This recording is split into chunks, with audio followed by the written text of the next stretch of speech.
আমরা বাংলাদেশিরা কি পারি তা ইয়াহিয়া খান যেমন জানে, মোদিকেও জানিয়ে দিতে আমরা ন্যূনতম দ্বিধা করব না। আজকে আমাদের বিক্ষোভ মিছিলে নামতে হয়েছে যখন আমরা দেখেছি গতকাল আগরতলায় বাংলাদেশের হাই কমিশনের উপর হামলা হয়েছে। এই ন্যাক্কারজনক ঘটনা কি ভাষায় প্রতিবাদ জানাবো আমরা জানি না। প্রতিবাদ জানানোর ভাষা হিসেবেই আমরা আজকে রাজপথে নেমেছি। আজকের এই রাজপথে নেমে আমরা একটি কথায় স্পষ্ট ভাষায় জানিয়ে দিতে চাই যে আমরা প্রতিবেশীর সাথে বন্ধুত্ব চাই, শত্রুতা চাই না।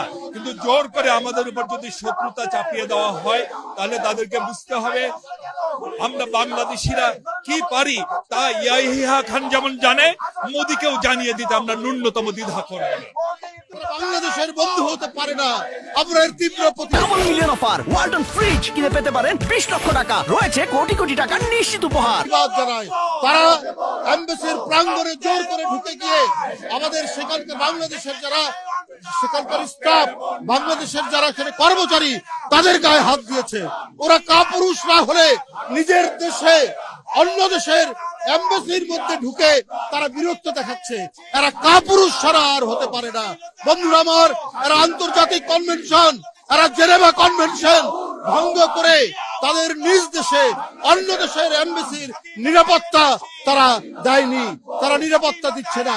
বরং সাউথ ব্লকের উস্কানিতে, তাদের কারসাজিতে ভারতের মধ্যে বাংলাদেশের মিশনগুলোতে তারা আক্রমণ করছে।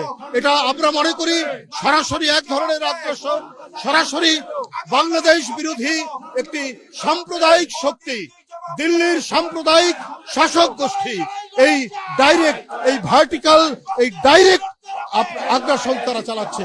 আমরা এর প্রতিবাদের জন্য আজকের এই বিক্ষোভ মিছিল, এটার আমরা তীব্র প্রতিবাদ এবং ঘৃণা জানাই যে একটি স্বাধীন সার্বভৌম দেশের মর্যাদাকে ক্ষুণ্ণ করার জন্য তারা চক্রান্ত জাল যেভাবে বিস্তার করছে, আমরা সেই চক্রান্ত জাল আমরা ছিন্ন করে আমরা আমাদের পতাকাকে আমাদের মাটির গভীরে পতিত করে এটা বাংলার আকাশে এবং বাতাসে পথ করে উঠবে, সেই অঙ্গীকার জাতীয়তাবাদী শক্তি এখানে করছে।